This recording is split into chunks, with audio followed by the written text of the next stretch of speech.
Hi friends, ഇനി ഞാൻ നിങ്ങളായിട്ട് ഷെയർ ചെയ്യുന്നത് നല്ല ടേസ്റ്റി ആയിട്ടുള്ള ഒരു പലഹാരത്തിൻ്റെ റെസിപ്പിയാണ്. നമുക്ക് വൈകുന്നേരം ചായയുടെ കൂടെയൊക്കെ ഉണ്ടാക്കി കഴിക്കാൻ പറ്റുന്ന നല്ലൊരു പലഹാരമാണ് കേട്ടോ.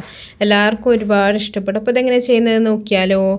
ആദ്യം തന്നെ ഞാനിവിടെ ഒരു ചെറുപഴം എടുത്തിട്ടുണ്ട്. ഇതൊന്ന് മിക്സിയുടെ ജാറിലേക്കൊന്ന് മുറിച്ചിട്ട് കൊടുക്കുന്നുണ്ട്. ഇനി ഇതിലേക്ക് അരക്കാൻ ആവശ്യമായിട്ടുള്ള കുറച്ച് വെള്ളം കൂടെ ഒഴിച്ചിട്ട് നല്ലപോലെ ഒന്ന് അരച്ച് പേസ്റ്റാക്കി എടുക്കുക. അപ്പോൾ കൂടുതൽ ഉണ്ടാക്കണമെന്നുണ്ടെങ്കിൽ നിങ്ങൾ കൂടുതൽ ചെറുപഴം എടുക്കുക കേട്ടോ. ഞാനിവിടെ വളരെ കുറച്ചാണ് ഉണ്ടാക്കുന്നത്, അതുകൊണ്ട് തന്നെ ഒരു പഴം എടുത്തിട്ടുള്ളൂ. ഇനി അത് അരച്ചതൊരു ബൗളിലേക്ക് മാറ്റിയിട്ട് ഇതിലേക്ക് 1 ഗ്ലാസ് അരിപ്പൊടി, അതുപോലെ തന്നെ 1 ഗ്ലാസ് ഗോതമ്പ് പൊടിയാണ് ചേർത്ത് കൊടുക്കുന്നത്. അരിപ്പൊടി പറഞ്ഞാൽ നമ്മൾ സാധാരണ പത്തിരിയുടെ പൊടിയാണ് ചേർത്തിട്ടുള്ളത്. ഒരു നുള്ളുപ്പും കൂടെ ചേർത്തിട്ട് നല്ലപോലെ അതൊന്ന് മിക്സ് ചെയ്തെടുക്കണം. അപ്പോൾ നമുക്ക് ഈ ഒരു വെള്ളത്തിൽ തികയൂല, അതുകൊണ്ട് തന്നെ കുറച്ചും കൂടെ വെള്ളം ഒഴിച്ചിട്ട് നല്ലപോലെ മാവൊന്ന് കലക്കിയെടുക്കണം. സാധാരണ നമ്മൾ ബജിയുടെയൊക്കെ മാവിൻ്റെ ഒക്കെ ഒരു പാകത്തിന് വേണം നമ്മൾ ഈ ഒരു മാവ് കലക്കിയെടുക്കാനായിട്ട്. ഇനി ഇതിൽ ചേർത്ത ഗോതമ്പ് പൊടിക്ക് പകരം നിങ്ങൾക്ക് വേണമെന്നുണ്ടെങ്കിൽ മൈദയും ചേർക്കുക. അതൊക്കെ നിങ്ങളുടെ ഇഷ്ടം പോലെ ചെയ്യുക. ഞാനിവിടെ അരിപ്പൊടിയും ഗോതമ്പ് പൊടിയാണ് ചേർത്തിട്ടുള്ളത്. ഇനി ഒരു നുള്ളു മഞ്ഞൾപ്പൊടിയും കൂടെ ചേർക്കുന്നുണ്ട്. ജസ്റ്റ് ഒരു മഞ്ഞ കളറിന് വേണ്ടി മാത്രമാണ്. മഞ്ഞൾപ്പൊടി ചേർക്കണം എന്നൊരു നിർബന്ധമില്ല. നല്ലപോലെ കട്ടയില്ലാണ്ട് കലക്കിയെടുത്തതിന് ശേഷം നമ്മൾ ഈ ഒരു മാവ് റെസ്റ്റ് ചെയ്യാനായിട്ട് മാറ്റി വെക്കുക. ഒരു 10 മിനിറ്റ് ഒന്ന് മാറ്റി വെച്ചാൽ മതി. ഇനി നമ്മൾ ചെയ്യുന്നത് ഒരു പാൻ എടുത്തിട്ട് അതിലേക്ക് ശർക്കര ഒന്ന് ഉരുക്കിയിട്ടൊന്ന് അരിച്ചൊഴിച്ചിട്ടുണ്ട്.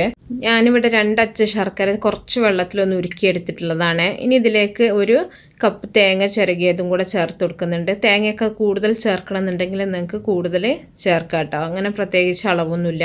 ഇനി നല്ലപോലെ ഇത് നന്നായിട്ടൊന്ന് ശർക്കരയിലൊന്ന് മിക്സാക്കി എടുത്തതിന് ശേഷം ഒന്ന് തിളച്ചതിന് ശേഷം നമ്മൾ ഇതിലേക്ക് വേവിച്ച് വെച്ചിട്ടുള്ള ചെറുപയറാണ് ചേർത്ത് കൊടുക്കുന്നത്.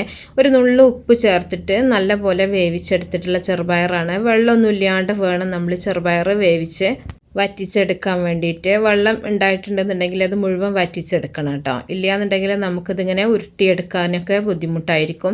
ഇനി ഈ ഒരു ചെറുപയറും കൂടെ ഈ ശർക്കരയുടെയും തേങ്ങയുടെയും ഒരു മിക്സിൽ നന്നായിട്ട് ഇട്ടിട്ടൊന്ന് വരട്ടിയെടുക്കുക.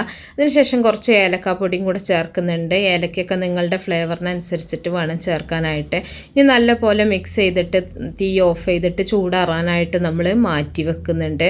ചൂടാറിയതിന് ശേഷം നമ്മളിതുപോലെ ഒരു ചെറിയ ഉരുളകളാക്കിയിട്ടൊന്ന് ഉരുട്ടിയെടുക്കുക.